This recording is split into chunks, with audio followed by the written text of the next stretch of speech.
Как ты себя чувствуешь, моя родная? Плохо. Почему? Кушать хочет, да, девочка? Кушать. Сердце не болит? Болит? Где, покажи. Вот тут болит, да?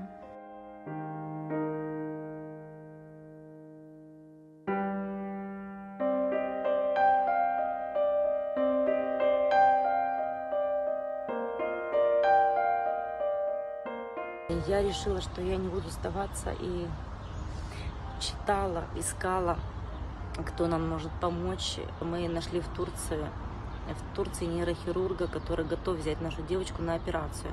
Операция у него стоит 25 тысяч долларов.